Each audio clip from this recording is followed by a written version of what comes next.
You're a coward. You're a progressive socialist. Where are you against the war mobilization? Tulsi Gabbard, she's left the Democratic Party because there are a bunch of war hawks. There will be no neighbors if there's a... Why are you playing with the lives of American citizens? You're playing with our lives. He's telling the right truth. You have done nothing. Tulsi Gabbard has shown guts where you've shown cowardice. I believed in you, and you became the very thing you sought to fight against. That's what you've become. Unless you choose to stand up right now and denounce the Democratic Party, will you do that? Yes or no? What's up, you guys? It's Steve here, and things seem to be unraveling for Democrats in Congress as activists erupt at an AOC rally calling her a liar, a coward, saying that they're provoking war, they're not helping out the American people, and President Joe Biden just did an exclusive interview with CNN, said that there was not going to be a recession, had to walk back those words, and now he's saying, there's no surprise. We did not need a CPI data reading to tell us that things were bad. And take a look at what just came out. Biden administration had asked Saudi Arabia to postpone the OPEC decision by a month, Saudis say. Saudi Arabia busting out the Biden administration, saying that they asked them just to postpone it till after the midterm elections.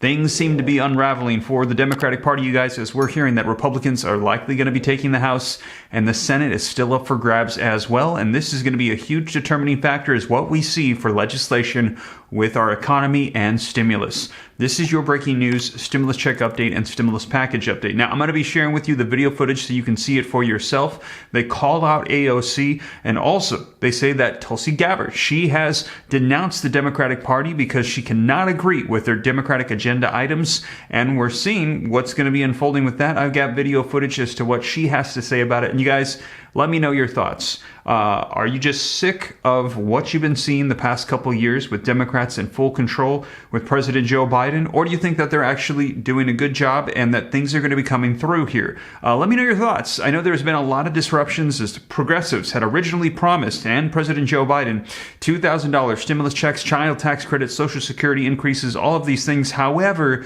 due to the structure of the Senate, it made it extremely difficult to pass through that reconciliation bill. And now, even now, there are still promises of these things coming to fruition. However, we're going to be seeing, and if things flip in these upcoming midterm elections, it could make it extremely difficult for Democrats to pass things through. However, Republicans are now saying that if they get into power, you're going to be seeing a lot of those unfulfilled promises. They're talking about tax rebates, child tax credits, an assortment of different things coming through to help out people. And we're hearing we're going to need it because the reports are coming out that things with the economy, they're not looking good. We're hearing it's going to start going downhill fast. Inflation has not slowed down. Interest rates are going to go up. Unemployment is going to go up. And we're hearing a recession is going to be happening as we enter into 2023, you guys. So whatever unfolds, though, I will keep you up to date here on the channel, let you know the latest so that way you know what's available to you. You know everything that's going on. But with that being said, you guys, let's dive into the video footage. Now, before we dive in, do me a quick favor. If you appreciate the updates, keeping you up to speed on everything, smash the like button, hit the subscribe button to stay up to date. Reach out to me on Instagram at SteveRam3. Check out the second channel, Steve Ram Finance, to learn about growing wealth, personal finance, and also I have a comprehensive list of every stimulus check provision in the nation on every level, states, cities, counties, federal, all in one place at www.reliefroadmap.com. We're going to be doing an overhaul right now. I'm going to be uploading a ton of new programs that have rolled out, getting you guys caught up on there as well. So that's available to you if you are interested, www.reliefroadmap.com. But with that being said, let's take a look at these activists erupting on AOC, and also you're going to be hearing from Tulsi Gabbard. Let's go ahead and take a look. Jimmy, New York Congresswoman Alexandria Ocasio-Cortez hosted a town hall in the Bronx yesterday, and it was disrupted by a heckler. Listen to this. You're voting to start a thermonuclear war with Russia and China. Why are you playing with the lives of American citizens? You have done nothing.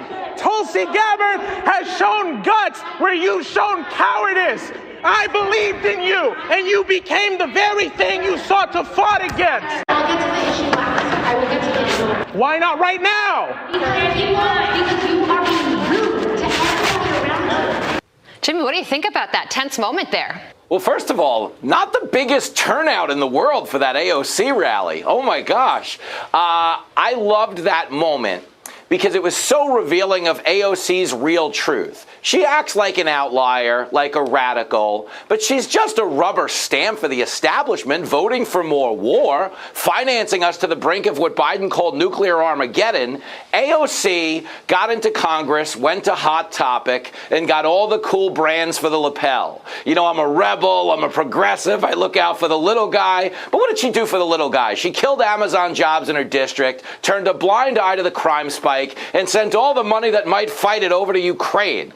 I love that heckler. We need him at the Yankee game today, so maybe we can rattle the other team. 1 p.m. start, makeup game from yesterday. But, Jimmy, I think the bigger issue on this, being rude, she's complaining about being rude. Wasn't it AOC who said, you know, you need to protest to make people uncomfortable? I just find the irony there also amazing. I still can't get over her crying at the southern border, and then she told Eric Adams to move the migrant encampment out of her district. She's really batting Can we talk about that again?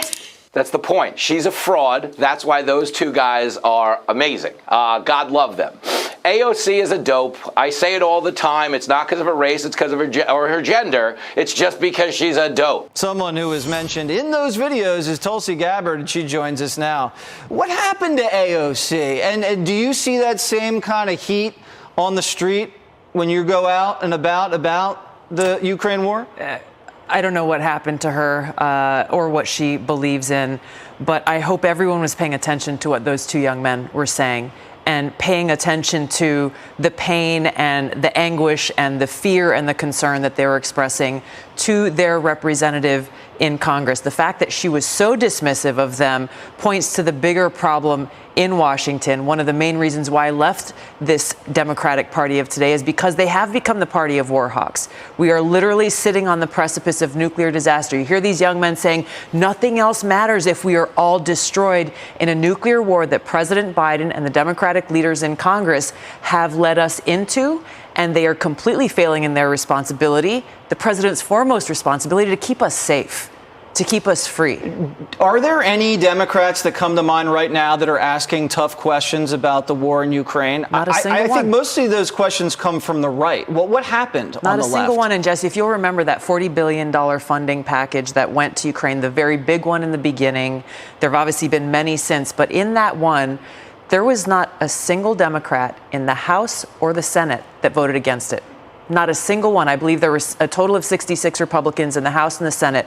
No Democrats. They have been absolutely silent. So these people are right. Where are the so-called progressives? Where are the peace champions, the AOCs, the Bernies, all the people who claim to be representing this movement?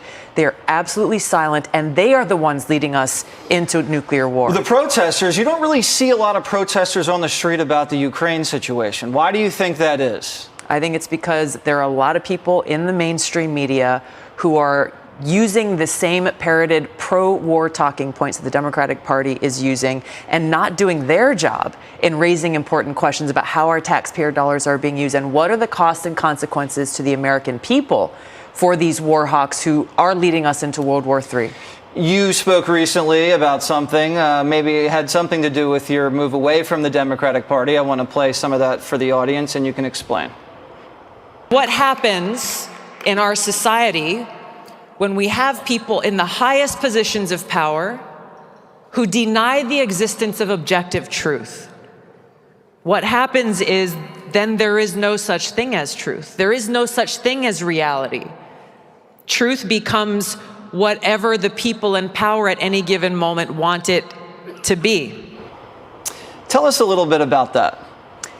You know, we have so many of these concerns. This issue I was talking about was Title IX and the fact that the so-called woke leaders of the Democratic Party deny the truth of a biological difference between men and women, which is obviously a huge issue in and of itself. But the underlying one is even more concerning, which is when we have people in power who deny that there is such a thing as truth, then there are no boundaries to how far they will go. The truth becomes whatever they want it to be on any given day. And they have, as you talked about earlier, they have the power of the law and law enforcement entities that they are weaponizing and politicizing against those who refuse to comply with whatever their edict is of the day. And that is a dangerous thing for any democracy. It's a dangerous road when you look back at history where that's been done. And we did notice a little different hairstyle there. Very, very presidential looking. I'm not sure I read into anything. I was just trying to dress up. It was a fancy event, you know. All right. There it is. Look at that. Look at that hair. Look I'm at the glad look. you noticed. I do notice. I notice everything. You'd be very proud. Thank you very much, Tulsi Gabbard. Thanks. It's great to see you. So there you have it, you guys. Now let me know your thoughts. Do you agree? Do you disagree? We're going to be seeing, but with the vast majority of Americans right now, 80% we're hearing, say the economy is the #1 top concern and they need this addressed. We are going through it and we are entering into a recession. Inflation is out of control. People need help.